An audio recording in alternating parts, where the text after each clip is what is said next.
Good morning friends. 15ના સ્ક્વેરને બે ક્રમિક સંખ્યાઓના સરવાળા સ્વરૂપે દર્શાવો. હવે અહીંયા સૂત્ર છે n સ્ક્વેર બરાબર n સ્ક્વેર માઇનસ 1/2 વત્તા n સ્ક્વેર પ્લસ 1/2 બરાબર. n ની જગ્યાએ શું છે તો n બરાબર 15. n બરાબર જે આપણને આપ્યું હોય એ લેવાનું. સૂત્ર અહીંયા યાદ રાખજો, બહુ અઘરું છે નહીં. n સ્ક્વેર બરાબર n સ્ક્વેરના છેદમાં n સ્ક્વેર ઓછા 1ના છેદમાં 2 વત્તા n સ્ક્વેર વત્તા 1ના છેદમાં 2. હવે પહેલા રકમ સમજો. તમારે છઠ્ઠા ચેપ્ટરમાં વર્ગ અને વર્ગમૂળમાં દાખલા 1B અઘરો આવે નહીં એની અંદર, પર તમારે એની અંદર તમને જે રકમ આપી હશે એ સમજવી જરૂરી છે. કેમ કે રકમ તમે ઉતાવળમાં અચાનક તમને આપી હશે, તમને એમ કે આવો આવો 15નો સ્ક્વેર કીધો છે, ફટાફટ એમ કંઈ ગુણાકાર કરીને લખી દીધો. ઉપર તમારે રકમ વ્યવસ્થિત વાંચી અને એને સમજવી પડશે અને એના પછી દાખલા ગણજો, બાકી ભૂલ પડવાની શક્યતા વધારે છે. તો અહીંયા આપણને શું કીધું છે? 15ના સ્ક્વેરને બે ક્રમિક સંખ્યાઓના સરવાળા સ્વરૂપે દર્શાવો. રકમમાં ખબર ના પડી તો એમાં એવું છે કે 15નો સ્ક્વેર શું થાય તો કે 225 થાય. સમજવા માટે છે. તો 225ના બે એવી સંખ્યા લો, બે ક્રમિક સંખ્યાઓ. ક્રમિક એટલે સળંગ આવતી સંખ્યા, 5 હોય 6 હોય એમ સળંગ હોવી જોઈએ, ક્રમમાં હોવી જોઈએ.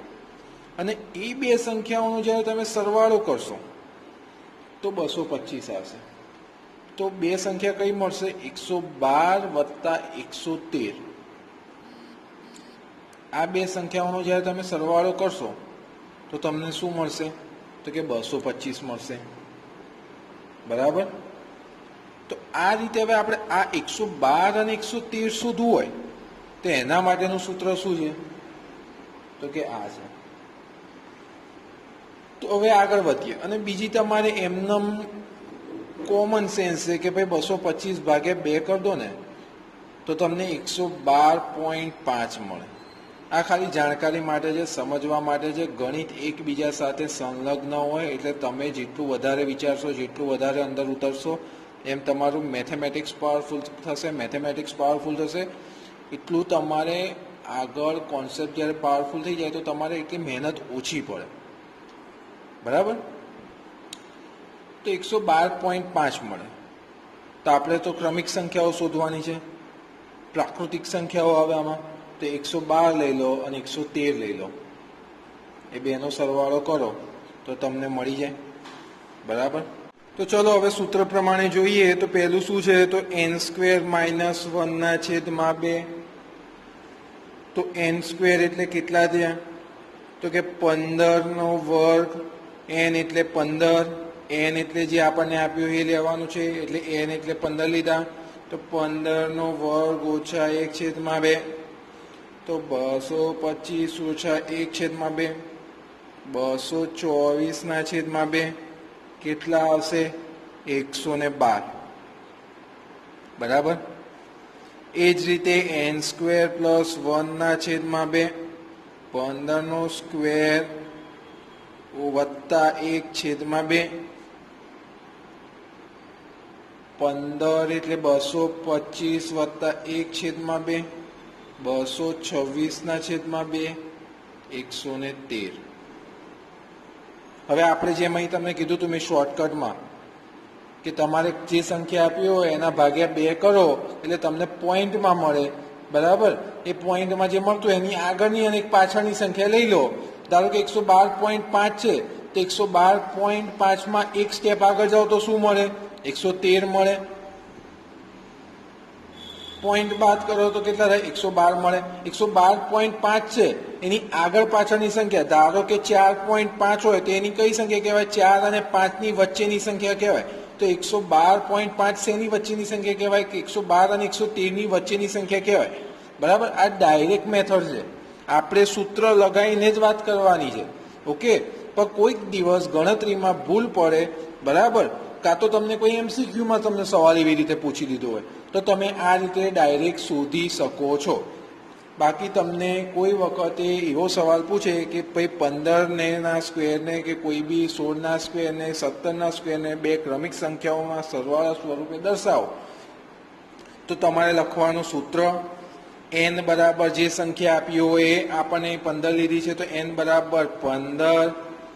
સૂત્રમાં શું છે? તો n² - 1/2 બરાબર 15 સ્ક્વેર કરીને તમે ગણતરી કરો તો 112 મળ્યું. એ જ રીતે ગણતરી કરો તો 113 મળ્યું. સૂત્ર શું હતું?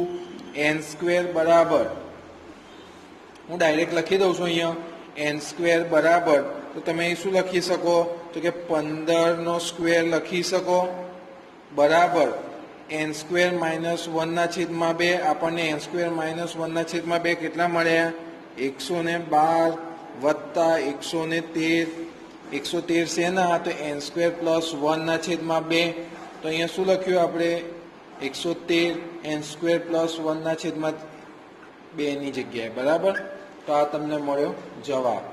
બરાબર, તો તમારે આ રીતે ગણતરી કરવાની રહેશે. તમને જ્યારે બી પૂછે ક્વેશ્ચન, હજુ બી સમજો, 15 સ્ક્વેરને બે ક્રમિક સંખ્યાઓના સરવાળા સ્વરૂપે દર્શાવો. 15 સ્ક્વેર મીન્સ કે 225 ને બે ક્રમમાં આવતી હોય એવી સંખ્યાના સરવાળા સ્વરૂપે દર્શાવો. તો આ રીતે તમે દર્શાવો તો એને એવું કહેવાય કે બે ક્રમિક સંખ્યાઓ 212 ને 213 કેવી છે? બે ક્રમિક સંખ્યાઓ છે. તો એને આપણે શું કર્યું? એનો સરવાળો કરો તો શું મળે? તો 15 સ્ક્વેર એટલે 225 મળે. તો બે ક્રમિક સંખ્યાઓને સરવાળો કરો તો તમને 15 સ્ક્વેર મળે. બરાબર, તો તમે મેઇન રકમ સમજો.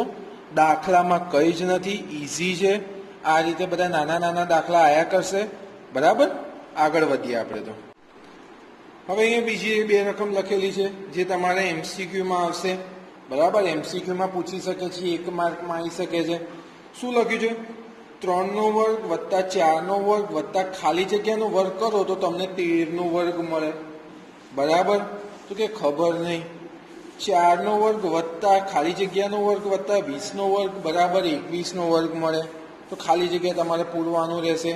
બરાબર, બહુ જ ઇઝી વસ્તુ છે, કંઈ વિચારવાવાળી વસ્તુ નથી. બરાબર, આમાં શું કરવાનું છે? પહેલી સંખ્યા અને બીજી સંખ્યા એ હંમેશા ક્રમમાં હશે. ત્રીજી સંખ્યા અને ચોથી સંખ્યા એ હંમેશા ક્રમમાં હશે. તમારે શું યાદ રાખવાનું છે? પહેલી અને બીજી સંખ્યા ક્રમમાં હશે, ત્રીજી અને ચોથી સંખ્યા ક્રમમાં હશે. એટલે કે પ્રથમ સંખ્યા કઈ છે? તો કે 3 છે. બીજી સંખ્યા કેવી છે? તો કે 4 છે. ચોથી સંખ્યા કઈ છે? બરાબર પછીની પેલી બાદ જે સંખ્યા છે એની વાત કરાય છે. ચોથી સંખ્યા કઈ લેવાની? તો કે 13. તો એની આગળની સંખ્યા કઈ કહેવાય? તો કે 12. તમે તમારી રીતે 3² 4² 12² કરજો, બરાબર 13² મળશે તમને. બરાબર, એ જ રીતે ચલો આગળ વધીએ. તો અહીંયા શું છે? 4 ખાલી જગ્યા 20² 21². મેં તમને કીધું હતું એ પ્રમાણે શું છે? પહેલી અને બીજી સંખ્યા શું હશે? ક્રમિક સંખ્યા હશે, સળંગ સંખ્યા હશે, લાઈનમાં સંખ્યા હશે. બરાબર, એકબીજાને સંલગ્ન હશે. આ બધા શબ્દો વપરાય. ત્રીજી અને ચોથી સંખ્યા કેવી હશે? ત્રીજી અને ચોથી સંખ્યા એકબીજાને સંલગ્ન હશે.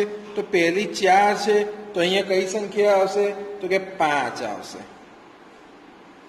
અહીંયા 20 છે તો અહીંયા જો 21 આવ્યું. અહીં 20 છે, અહીં 21, અહીં 4 છે, અહીં 5 છે, અહીં 3 છે, અહીં 4 છે. પહેલી બીજી સંલગ્ન, ત્રીજી ચોથી સંલગ્ન, પહેલી બીજી સંલગ્ન, ત્રીજી ચોથી સંલગ્ન. બરાબર, તો આ રીતે તમને એમસીક્યુમાં કાં તો પછી ખાલી જગ્યા પૂરો કાં તો 1 માર્કમાં સવાલ પૂછાય. તો સહેલી વસ્તુ છે, એક જ વખત તમે જુઓ, આવડી જાય. બરાબર, તો આપણે આગળ લઈએ.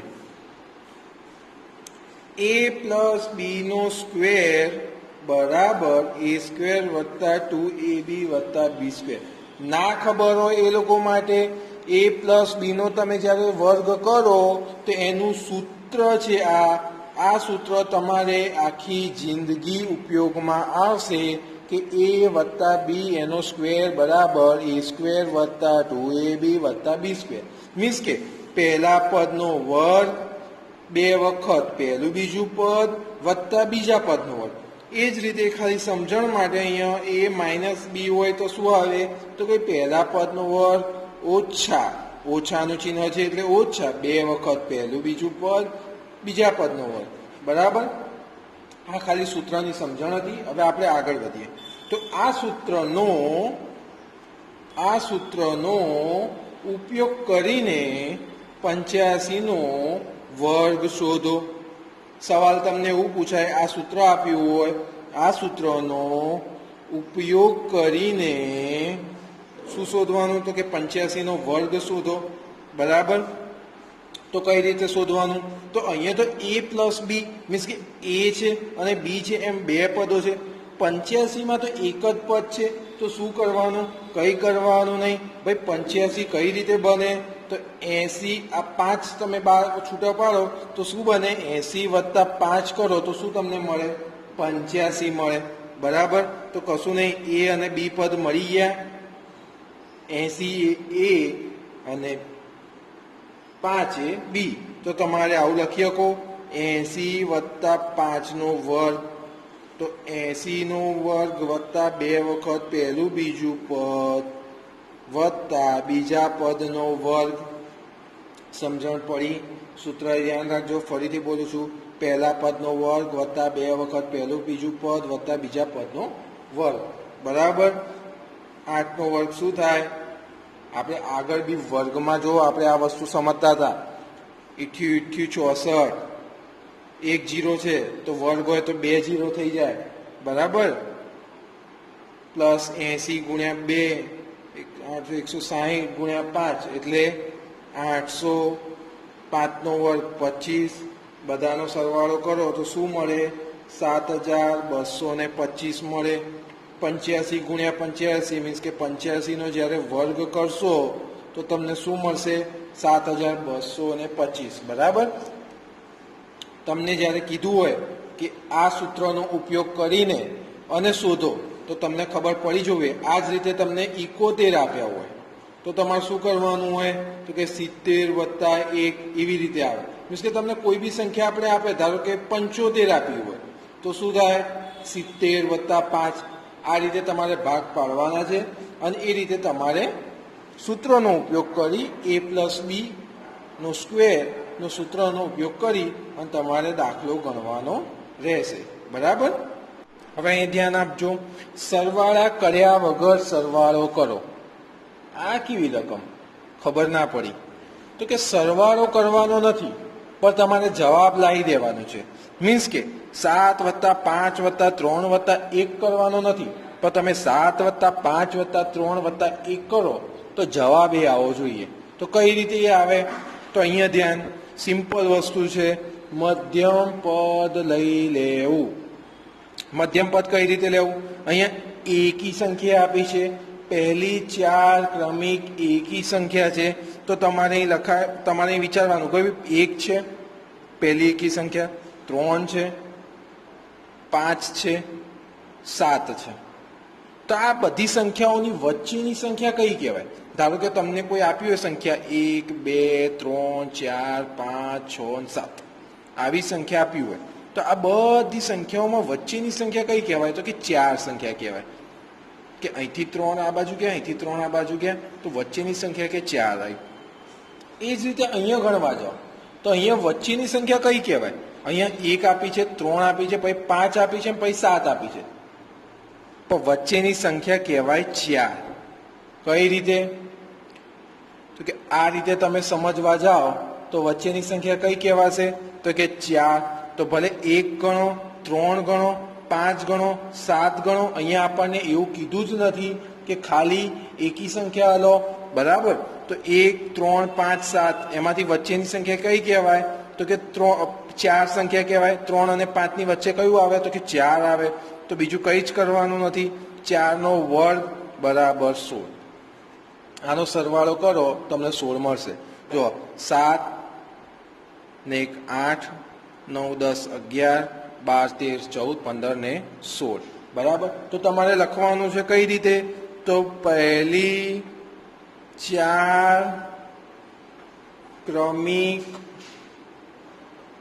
એકી સંખ્યાનો સરવાળો બરાબર 4નો વર્ગ બરાબર 16.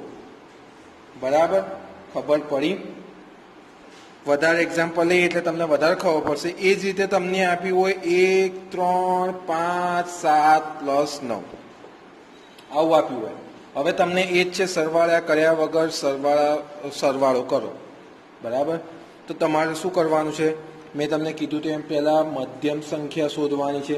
મીન્સ કે મધ્યમ સંખ્યા કઈ કહેવાય? તો કે વચ્ચેની જે સંખ્યા આવતી હોય એ સંખ્યા મધ્યમ સંખ્યા કહેવાય. તો ભાઈ 1 3 5 7 અને 9 છે. તેમાં વચ્ચેની સંખ્યા કઈ કહેવાય? 5 છે. જો એકી સંખ્યા હશે ને, મીન્સ કે 5 આપી હોય સંખ્યા, 3 આપી હોય, 7 આપી હોય, તો તમારે વાંધો આવે જ નહીં. તો તમારે વચ્ચેની સંખ્યા તમને મધ્યમ સંખ્યા તરત મળી જશે. અને બેકી સંખ્યા હોય 2 છે 4 છે, આ સિમ્પલ રીતે સમજવા માટે કે જેમાં તમારે મગજ દોડાવવું જ ના પડે એવા લોકો માટે. બરાબર. તો બેકી સંખ્યા આપી હોય 2 છે, આમાં જો 4 સંખ્યા છે, તો તમારે શું કરવાનું? તો કે જે બે વચ્ચેની સંખ્યા છે, મીન્સ કે આ 3 છે ને 5 છે, આમ આગળથી છે ને કશું મગજ ના દોડે ને, તો એવા લોકો માટેની સમજવા માટે છે કે જેને કશી જ ખબર ના પડતી હોય એવા લોકો માટે છે કે ભાઈ આમ એક એક એક એક એક એક આમ જતું રહેવાનું. જે સંખ્યા વધે ને એની વચ્ચેની સંખ્યા લઈ લેવાનું. જો આ બાજુથી એક દબાઈ, બીજી દબાઈ, વચ્ચેની જે સંખ્યા આવી એ સંખ્યા મધ્યમ સંખ્યા. જે લોકોને કશી જ ખબર ના પડે એ લોકો માટે. બાકી ખબર પડવાવાળાને તો તમને એમનેમ ખબર પડી જાય કે ભાઈ મધ્યમ સંખ્યા કોને કહેવાય. તો ચલો આગળ વધીએ. તો અહીંયા શું લખાય? પહેલી 5 ક્રમિક એકી સંખ્યાનો શું છે? તો કે સરવાળો બરાબર 5નો વર્ગ બરાબર 25. 5નો વર્ગ કરશો તો 25 થશે અને આ બધાનો સરવાળો કરશો તો તમને 25 જ સંખ્યા મળશે. એ જ રીતે ચલો ત્રીજું એક્ઝામ્પલ લઈએ. 1 3 5 7 9 11. બરાબર. એટલે લખાય આ રીતે 1 + 3 + 5 + 7 + 9 + 11. બરાબર. સરવાળા કર્યા વગર સરવાળો કરો. બરાબર એવું કીધેલું છે. તો ચલો વચ્ચેની સંખ્યા શોધવી પડશે. વચ્ચેની સંખ્યા કઈ મળશે ખબર નથી તો કશું કરવાનું નથી. 11 11 આમ દબાવતા રહો. 3 9 આગળ વધતા રહો. 5 અને 7 આવ્યું. 5 અને 7ની વચ્ચેની સંખ્યા કઈ આવી? તો કે 6 આવે. તો 6નો વર્ગ બરાબર કેટલો થાય? તો કે 36. આ બધાનો સરવાળો કરશો તો તમને શું મળશે? 36. મેં તમને કીધું હતું એમ બેકી સંખ્યા હોય તો તમારે વચ્ચેની સંખ્યા આવશે અને એકી સંખ્યા હોય તો તમારે દર્શાવેલી સંખ્યામાંથી લેવાનું રહેશે. 3 એક્ઝામ્પલ આપણે સમજ્યા એમાંથી તમને ખબર પડી જશે કે કઈ રીતે મધ્યમ પદવાળી સંખ્યા તમારે લેવાની છે. બરાબર. અહીંયા આપણે મધ્યમ પદવાળી સંખ્યા કઈ રીતે લીધી? તો કે 6 છે. તો 1 થી 11માં વચ્ચેની સંખ્યા કઈ કહેવાય? તો કે 6 કહેવાય. બરાબર. આને લખવું હોય તો કઈ રીતે લખાય? તો પહેલી 6 ક્રમિક એકી સંખ્યાનો સરવાળો, અહીંયા 5 લખ્યું છે એમ અહીંયા શું લખવાનું? પહેલી 6 ક્રમિક એકી સંખ્યાનો સરવાળો શું થશે? તો કે 6નો સ્ક્વેર બરાબર 36. સમજવા માટે ઘણી બધી મેથડો છે. બરાબર. સમજવાવાળાને ગમે તે રીતે તમને જે રીતે ખબર પડે, જે રીતે તમને લાગે કે ભાઈ મારે આ રીતે મેથડથી ભૂલ પડતી નથી, એ રીતે તમારે કરવાનું. હવે તમને બીજી વસ્તુ કહું. 4 એકી સંખ્યા આપી હોય ને તો મોસ્ટ ઓફ ક્રમિક સંખ્યા 4 જ મળતી હશે. 5 આપી હોય, આ તો તમને સળંગ ક્રમિક સંખ્યા લીધી છે એ માટે. બરાબર. પણ તમારે હંમેશા એ જ યાદ રાખવાનું કે મધ્યમ સંખ્યા શોધી અને એનો વર્ગ કરો એટલે તમને એનો સરવાળો મળી જાય. અને હંમેશા યાદ રાખો કે જ્યારે મધ્યમ પદ મળી એનો વર્ગ કરી 36 તમને ધારો કે અહીં મળી ગયા તો તમારે આ સંખ્યાનો સરવાળો કરીને એક વખત ચેક કરી લેવાનો કે તમે મેળવેલો જવાબ સાચો છે કે નહીં. બરાબર. એ જ રીતે આગળ જોઈએ. તમને એવું કીધું હોય કે 49 ખાલી આપ્યું હોય 49 અને લખ્યું હોય પહેલી ક્રમિક એકી સંખ્યાના સરવાળા રૂપે દર્શાવો. પહેલી ક્રમિક એકી સંખ્યાના સરવાળા સ્વરૂપે દર્શાવો. સિમ્પલ વસ્તુ છે. આપણે ઉપર જેમ કર્યું હતું એ પ્રમાણે એમાં જવાબ પરથી સવાલ તરફ વળવાનું છે. 49 કોનો વર્ગ છે તો કે 7નો વર્ગ બરાબર 49. બરાબર. તો તમારું મધ્યમ પદ કયું મળ્યું તો કે 7 છે. તો લખો 1 + 3 + 5 + 7. 7 પહેલા કેટલી સંખ્યા લખી દીધું 3. તો એના પછીની 3 એકી સંખ્યા લઈ લો તો કે 9 + 11 + 13. બરાબર. તો તમારો જવાબ શું આવ્યો? આમ કરીને 1 + 3 + 5 + 7 + 9 + 11 + 13. બરાબર. ખબર પડી. એ જ રીતે આગળ વધીએ તો આપણને આપ્યું હોય 64 સંખ્યા. બીજું એક એક્ઝામ્પલ સમજીએ, વધારે સમજણ પડે. આપણને આપ્યું હોય 64 સંખ્યા અને કીધું હોય પહેલી ક્રમિક એકી સંખ્યાઓના મીન્સ કે એકી સંખ્યાઓના સરવાળા સ્વરૂપે દર્શાવો. જો પહેલી ક્રમિક એકી, પહેલી એટલે સ્ટાર્ટિંગની, ક્રમિક એટલે ક્રમમાં આવતી, એકી સંખ્યા એટલે 1 3 5 7 એવી સંખ્યા. બરાબર. તો હવે ચલો પહેલી ક્રમિક એકી સંખ્યાને સરવાળા સ્વરૂપે મીન્સ કે સરવાળો થતો હોય એમ. તમે હંમેશા રકમ વાંચો તો રકમનો મિનિંગ સમજો. બરાબર. 64 કોનો વર્ગ છે તો 8નો વર્ગ 64 થાય. હવે શું કીધું છે? પહેલી ક્રમિક એકી સંખ્યાઓ લખો. તો 8 શું હશે? અહીંયા મધ્યમ પદ હશે. આપણે આગળ સમજ્યા એ પ્રમાણે. તો લખો 1 + 3 + 5 + 7 + 9 + 11 + 13. બરાબર. 8 કઈ આવે છે તો કે 7 અને 9 ની વચ્ચે. તો 7 અને 9 ની વચ્ચે શું આવે છે તો કે અહીંયા 8 આવે છે. તો 7 અને 9 ની પહેલા કેટલા પદ છે તો કે અહીંયા 3 પદ છે. તો અહીંયા લખી દો 3 પદ. આ સિમ્પલ મેથડ, વધારે મગજ ના દોડાવવું હોય તો આવી રીતે તમારે ગણતરી મારી દેવાની કે 8 શેનું મધ્યમ પદ છે તો કે 7 અને 9 ની વચ્ચે આવે. તો 7 અને 9 અહીંયા આવ્યા. 7 અને 9 લખ્યા. તો એના પછી આગળ વધતા કરતા જાઓ, આગળ વધતા કરતા જાઓ, પાછળ વધતા એટલા ને એટલા મૂકવાનું. 7 પહેલા કેટલા આવે? આપણને શું કીધું છે? પહેલી ક્રમિક સંખ્યા એકી સંખ્યાઓ. તો 5 આવી, 3 આવી, 1 આવી. કેટલી સંખ્યા મળી? 3 સંખ્યા. 9 પછી કેટલી લો તો કે 3 સંખ્યા લઈ લો. બરાબર. ઓકે, ખબર પડી. હવે આજે હોમવર્કમાં તમારે શું કરવાનું છે? અહીંથી જે ફોટો મોકલાય છે દાખલા તો ગણવાના જ છે, પ્લસ ઉપરાંત તમારે 11 થી 20 સુધીના ઘડિયા 2 વખત લખી મોઢે કરવાના છે. બરાબર.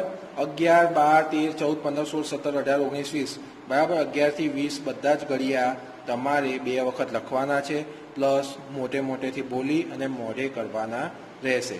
બરાબર. તમારા 11 થી 20 સુધીના ઘડિયા આમ મોઢે થઈ ગયા. બરાબર. જે તમારે ગણિતમાં ઘડિયા બહુ જ ઇમ્પોર્ટન્ટ છે. અને પ્લસ તમને કોઈ બી ડિફિકલ્ટી હોય, કોઈ રીતમાં ખબર ના પડી હોય, કઈ રીતે સાહેબ આખી રીત જ ખબર ના પડી હોય, બરાબર, એવી કોઈને પ્રોબ્લેમ લાગે તો ફોન કરવાનો કાં તો મેસેજ કરવાનો અને ક્લાસ પર મુલાકાત રૂબરૂ લઈ જવી. બરાબર. બાકી દાખલામાં કોઈ બી ભૂલો હશે, દાખલા ગણતા નહીં ફાયા હોય, દાખલામાં ક્વેરી આવી હશે, કાં તો દાખલામાં તમારે સમજણ નહીં પડી હોય નાના દાખલામાં, તો તમારે પેન્સિલથી રાઉન્ડ કરેલા રાખવાના એ દાખલા. જ્યારે આપણે ફિઝિકલ ચાલુ થશે એટલે ફરીથી ચેપ્ટર બધા રિવિઝનમાં લઈશું પહેલેથી, બરાબર. ચાલેલા બધા જ દાખલા ફરીથી એક વખત આપણે તમને બોર્ડ પર ફટાફટ સમજાવી દઈશ, બરાબર. ઓકે.